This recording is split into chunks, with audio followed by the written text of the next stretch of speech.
Eh bien, bonsoir à tous les amis, supporters, supportrices parisiens, parisiennes, supporters, supportrices d'autres clubs, amoureux, amoureuses du football, bienvenue à vous. Les amis, je suis très content de vous retrouver pour débriefer l'interview du président Nasser El Khelaifi. Et comme vous le savez, c'est pour ça que vous avez quand même été pas mal à me demander en privé si j'allais faire, ou que vous vouliez que je fasse l'interview, le débrief de l'interview de Nasser El Khelaifi, parce que j'ai l'habitude, quand l'interview m'intéresse, que ça soit l'interview d'un joueur ou du président ou quoi, de faire le débrief de l'interview. Et cette interview m'a beaucoup plu, il y a beaucoup de choses à dire, c'est pour ça que la vidéo risque d'être longue.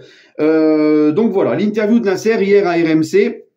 Donc j'avais prévu de faire un live ce soir à 19h30, mais il y a eu cette interview entre-temps.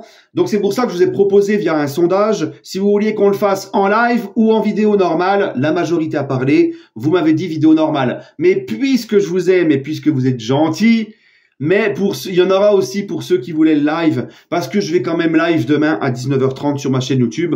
On reviendra sur cette interview, on reviendra sur le mercato, l'actualité, tout ça. Bref, donc quand même demain il y aura quand même un live à 19h30. Voilà, c'est comme ça. Donc déjà Nasser El Khelaifi, il y a pas mal de choses à dire. Donc comme je vous l'ai dit, ça risque d'être un petit peu long la vidéo. Donc restez bien jusqu'à la fin, parce qu'on va garder le meilleur pour la fin. On va parler de sa déclaration sur Messi et sur Mbappé. Donc oui, attends, je suis malin, moi, je laisse le meilleur pour la fin. Parce qu'après, vous allez tous vous barrer, hein, avant la fin, bande de saligots. Donc, Nasser, déjà, à la question si, pour expliquer les changements de stratégie du PSG, le changement de virage, tout ça qui a été fait cet été, El Khelaifi répond « Je pense qu'on a essayé beaucoup de choses sur les 11 ou 12 dernières années. Certaines choses marchent et d'autres choses ne marchent pas. C'est aussi une expérience pour nous, je pense. On a fait aussi beaucoup de bonnes choses. On a aussi fait des erreurs. C'est normal et c'est aussi le foot et c'est le travail. Mais aujourd'hui, la vision de cette saison, c'est de construire une équipe jeune, forte et aussi française. Je pense que c'était très important. On croit au long terme sur le plan stratégique aussi. On n'est pas pressé du tout. On a aussi construit une équipe forte pour le scouting avec le directeur sportif. Le coach aussi, c'est un fantastique coach que l'on a aujourd'hui. On veut aussi connaître le système dans lequel on joue. Quand je regarde mon équipe, c'est du plaisir de regarder un match. On joue un football offensif. L'équipe joue comme une équipe collectivement. On défend ensemble, on attaque ensemble. Chacun travaille pour les autres sur le terrain et à l'extérieur. L'ambiance aujourd'hui au centre d'entraînement, quand je regarde, elle est magnifique et positive. Quand j'y vais aujourd'hui, c'est vraiment un grand plaisir. C'est comme si j'allais à Disneyland. Donc bon, Disneyland, le PSG, Disneyland en mode attraction, Disneyland, centre de vacances, cirque. C'était surtout l'année dernière. Là, c'est terminé. Mais bon, il dit ça dans le sens où il prend du plaisir. Bah moi, j'ai beaucoup aimé ce qu'il a dit parce que Nasser El Khelaifi, il reconnaît qu'il y a eu beaucoup de choses de mal faites au Paris Saint-Germain et j'ai été, bien sûr, je vais pas dire le premier, mais parmi ceux, parce qu'on était beaucoup à le dénoncer.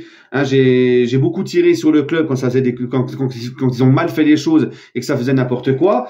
Mais voilà, il reconnaît qu'il a fait des erreurs, mais comme je dis, l'échec est un diplôme.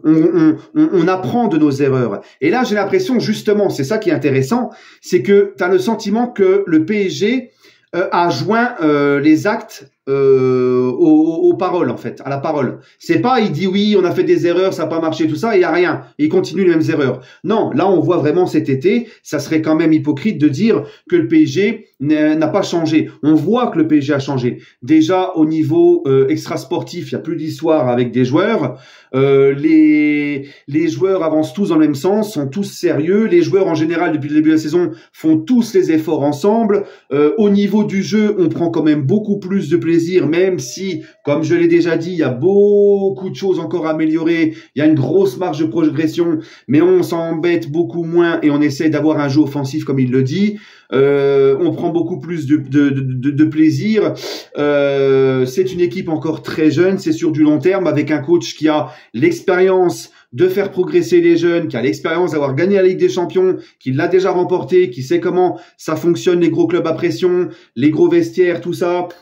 Bien gérer les jeunes, tout ça, qui va être là aussi pour le long terme. C'est important aussi. Il dit que c'est du long terme avec lui aussi. Il l'a dit avec Luis Enrique, c'est du long terme. Il a dit aussi que si on passait pas contre la Real Sociedad, il le garderait. Donc tu vois, on a l'impression un petit peu que le PSG veut un petit peu s'inspirer de ce qu'a fait Manchester City avec Pep Guardiola. D'accord, hein, Guardiola, si je me rappelle bien, ses premières saisons à Manchester City. Je me rappelle notamment en 2017 d'être éliminé en 8e de finale de Ligue des Champions par l'AS Monaco. Pourtant, voilà, ils lui ont laissé le temps de construire. Il a fait grandir toute son équipe ensemble. Ils ont ensuite modifié ce qui n'allait pas dans l'équipe, recruté selon les besoins. J'ai l'impression que le PSG s'est un petit peu inspiré de tout ça et on évolue beaucoup plus dans la sérénité. Tout le monde a l'air de tirer dans le même sens, titulaire, remplaçant. Les joueurs donnent tout sur le terrain, sont tous ensemble, unis dans un même objectif. Et je pense qu'on est sur la bonne voie, sincèrement. Hein, c'est aujourd'hui ce que moi je ressens. D'accord. D'ailleurs, c'est pas pour rien que le PSG a viré certains joueurs avec qui c'était plus possible d'avancer, mais on y reviendra. Voilà. Donc moi déjà, je suis content parce qu'on sent vraiment que là, c'est les actes qui sont joints à la parole. D'accord. Maintenant, on va parler par rapport au Parc des Princes. Par rapport au Parc des Princes, Nasser Al-Khelaifi dit on doit être fixé dans les 3 mois, sinon on bouge. Nous sommes très en retard. Si l'on se compare avec les autres, on a des plans, mais c'est confidentiel. On en a 3 déjà planifiés, déjà prêts. Je vous le dis, on le fera. S'ils ne veulent pas vendre, ce n'est même plus une option. On ne peut pas attendre indéfiniment. Nous avons des investisseurs qui veulent nous rejoindre. Nous n'allons pas attendre longtemps. Les autres clubs construisent. Et ça, les gars, j'en ai déjà parlé dans ma vidéo justement sur ce sujet-là. Rappelez-vous pour ceux qui l'ont vu. Je vous disais que le PSG, au bout d'un moment, n'aura pas le choix de suivre la cadence des grands clubs s'ils veulent rester dans les clous des grands clubs. S'ils veulent manger à la table des grands clubs et pouvoir concurrencer les autres gros clubs, ils vont être obligés de suivre le pas et d'avoir un plus grand stade. On aime tous le Parc des Princes, on est tous très attachés au Parc des Princes, mais malheureusement, on ne peut pas rester dans un stade aussi petit par rapport aux autres. Tu te rends compte quand même que le Paris Saint-Germain, on n'est même pas top 3 des plus grands stades en France, alors qu'on est le plus grand club français et on est la locomotive du foot français en Ligue des Champions, tout ça. Donc c'est pas normal. Ce n'est absolument pas normal. Le Parc des Princes est devenu trop petit pour l'ambition du PSG et dans le standing qu'est devenu le Paris Saint-Germain. D'accord.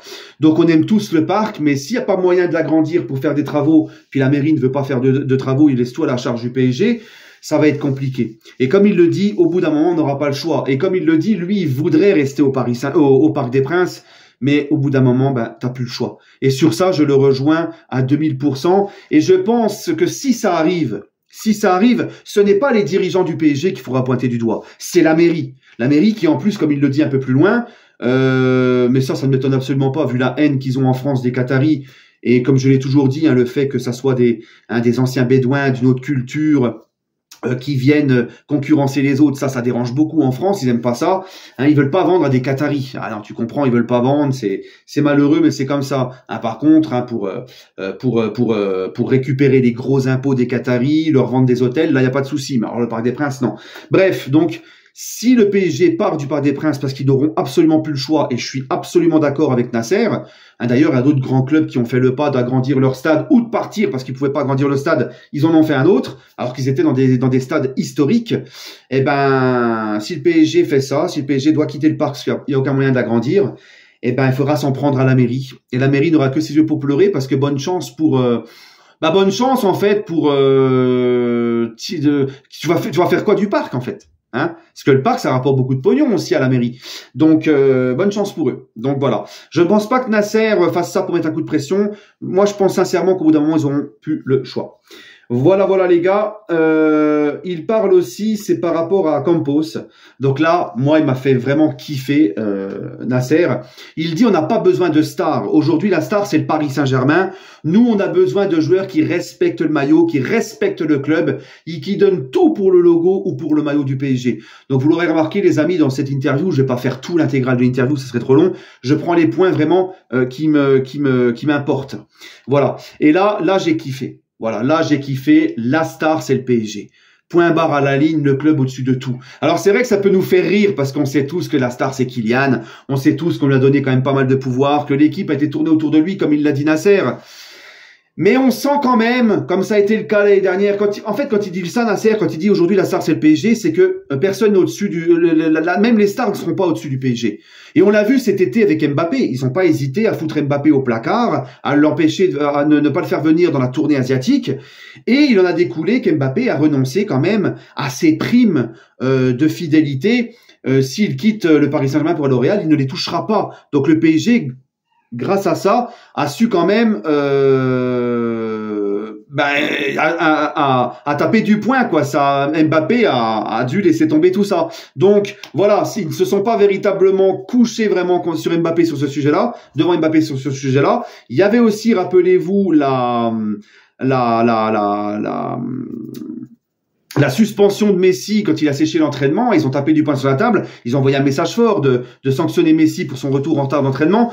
Donc il y a un certain moment, le PSG n'aurait pas fait ça. Il n'aurait jamais mis Mbappé dans le placard et il n'aurait jamais sanctionné Messi. Donc là, on sent quand même que voilà, quand il dit la star c'est le PSG, c'est surtout que personne ne sera au-dessus du club. Voilà. Et je pense même le PSG que si Mbappé s'en va, le Paris Saint-Germain, déjà je doute, je ne sais pas, je ne pense pas et j'espère pas que le PSG va faire prolonger Mbappé en lui donnant encore plus de pouvoir. Je ne pense pas. Et s'il part, ça sera à nos dirigeants de bien faire les choses pour bien le remplacer.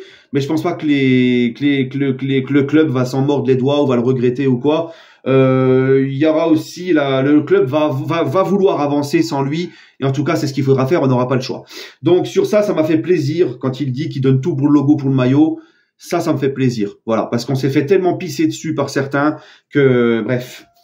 Il parle de Campos. Il dit on est très content de son mercato. Luis Campos a fait un très bon travail. Je pense que c'est le meilleur recrutement que l'on ait jamais fait. Ensuite, il dit aussi qu'il y a une très bonne relation entre Campos et Luis Enrique et que les deux sont sur le long terme ensemble. Et ça, c'est important aussi. Un entraîneur et un directeur sportif qui sont sur la même longueur d'onde, à qui tu vas laisser du temps, parce qu'encore une fois, c'est un projet à moyen ou long terme, à qui tu vas donner du temps, il est important que les deux soient comme ça. Pour le moment, ça marche très bien et à notre plus grand plaisir. J'ai vu aussi une phrase qu'il avait dit sur Verratti. Alors, je vais essayer de vous la retrouver, les amis. Vous m'excuserez, hein, c'est pas trop, c'est pas trop structuré. Là, je suis devant l'interview, c'est un petit peu compliqué. Alors, attendez 2 secondes. Voilà les amis, excusez-moi. Hein. J'ai retrouvé donc le passage où il parle de Verratti et je voulais en parler parce que ça aussi, je l'avais dit dans une vidéo quand Marco est parti, j'expliquais aux gens. Donc Nasser, il dit Marco vraiment pour moi était un des meilleurs joueurs du PSG. C'était peut-être un des meilleurs investissements qu'on en a fait. On l'a acheté 11 millions si je me trompe pas. Il est resté 11 ans. Chaque saison, il était un de nos meilleurs joueurs. Donc il dit ensuite, mais après, Luis Enrique a eu une nouvelle philosophie, une nouvelle stratégie. J'ai promis au coach en le choisissant que je serais derrière lui de lui donner ce qu'il veut. C'est ce qu'on a fait. Marco reste une légende du PSG. Donc en gros, il t'explique, et c'est ce que j'expliquais quand Verratti est parti, mais il y a beaucoup de gens qui ne voulaient pas comprendre et qui me disaient que je racontais n'importe quoi. Je vous disais que Luis Enrique, finalement, il le dit, la Nasser.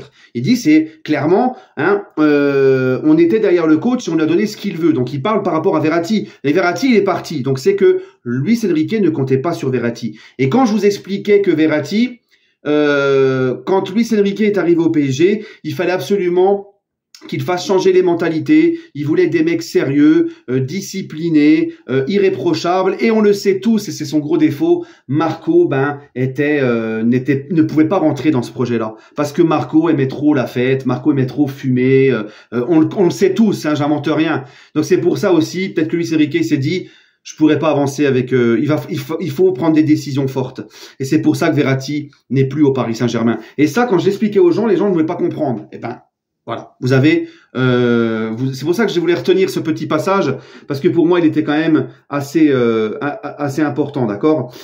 Ensuite les gars, on va faire avec Messi maintenant.